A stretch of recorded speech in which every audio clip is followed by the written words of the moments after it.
नाज़रीन ख़बर शामिल कयूं पिया गंबट मां जिते तालके गंबट जे गवर्नमेंट प्राइमरी स्कूल जाड़ल खान बोड़ो जो स्कूल ज़बून हाली जो शिकार है। क्लास दौरान स्कूल की छित जा चापड़ धमाके सां किरी पिया आहिनि। क्लास में मौजूद उस्ताद ऐं शागिर्द मौजज़ाणे तौर बची विया। उन हवाले सां तफ़सील ॾियण लाइ लाइन ते मौजूद आहे GM मुड़ो। जी GM छा तफ़सील आहिनि आगाह कजो। जी मां अव्हांखे ॿुधाईंदो हलां त गंबड़ जे ॻोठ जाड़ल खान बोड़ो जो प्राइमरी स्कूल गुज़िरियल काफ़ी अरसे खां ज़िबू हाल हुजण करे क्लास दौरान स्कूल जी छत जा चापड़ अचानक धमाके सां किरी पिया। क्लासनि में पढ़ंदड़ मासूम ॿारड़ा तौरु उस्ताद मौजज़ाणे तौरु बची विया, जंहिं सबबु को बि जानी नुक़सानु कोन थियो।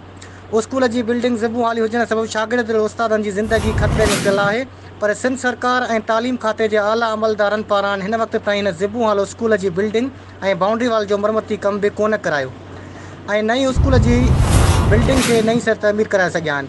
उस्तादनि ऐं शागिर्दनि ॻोठाणनि काफ़ी भेरा तालीम खाते जे बाला ऑफिसरनि के स्कूल जी बिल्डिंग नई सर तमीर कराइण लाइ लिखियो आहे, पर स्कूल जो अफ़सोस जो तालीम जे सुधार लाइ को बि ऑफिसर अॻिते अचण लाइ तयारु न आहे ऐं स्कूल जी बिल्डिंग ज़िबू हुजण करे रिक्स खणी ॿारनि खे तालीम ॾियूं पिया। कहिड़े महिल बि स्कूल जी छत धमाके सां किरी सघे थी ऐं वॾे नुक़सानु थियण जो ख़ुदशो आहे।